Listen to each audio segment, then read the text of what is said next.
Turanci da wahala, har yanzu ban iya ba. Na daɗe ina faman koyon turanci amma har yanzu ban iya ba. Ɗan uwa, ba ka tambayin kanka ta ya ka iya wannan Hausan? An haife ka ne a gidan Hausa, ka tashi ana Hausa a gidanku.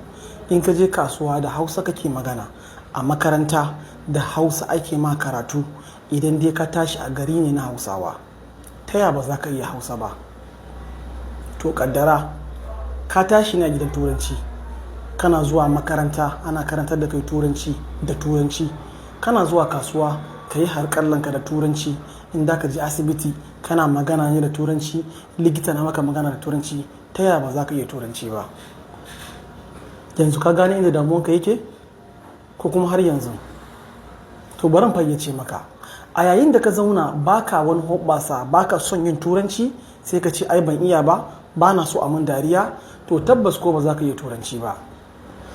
Ka duba mana yadda iyamurai suke zuwa wannan ƙasa namu na Hausawa. Iyamuri ne dai zo, ko zo ban iya ba, tafi bai iya ba. Idan zai ce don mare ka, sai ce zon mare ka. Sai kuma shi dariya, ku ce yana gwarin Hausa.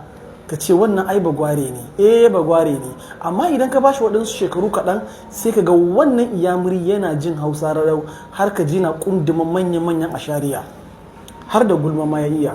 Me yasa? Saboda yau da gobe kuma yana ƙoƙari yana yin wannan Hausa. Idan ka zo da ka sayi wani abu a cikin shagon shi, za a mai Hausa kuma ya mayar maka da Hausa. In zai yi wani mu'amala tare da ku dukan ku Hausawa ne, zai maka magana da Hausa. Lokacin da zai yi yare na iyamurancin nan, lokaci ne wanda zai magana da iyayen shi ko kuma ƴan uwan shi a waya. Ta yaya ba zai iya yin Hausa ba?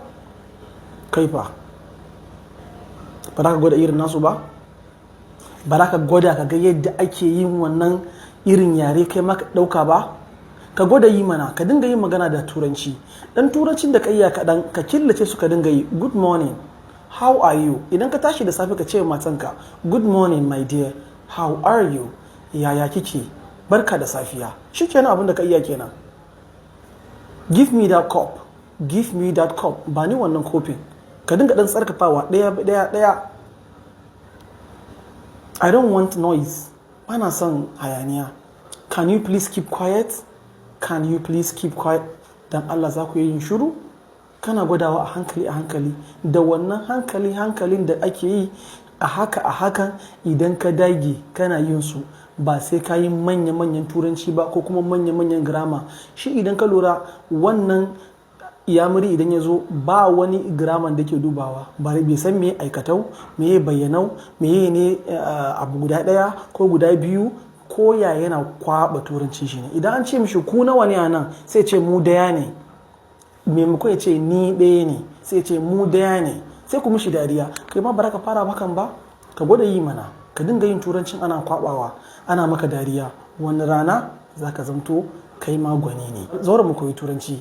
Sai mun sake haɗuwa saboda nuna muku yadda za ku koyi Turanci a sauwaƙe. Ni ne na kuɗin uwa Aliyu Rubano. Sai mun sake haɗuwa a wani bidiyo.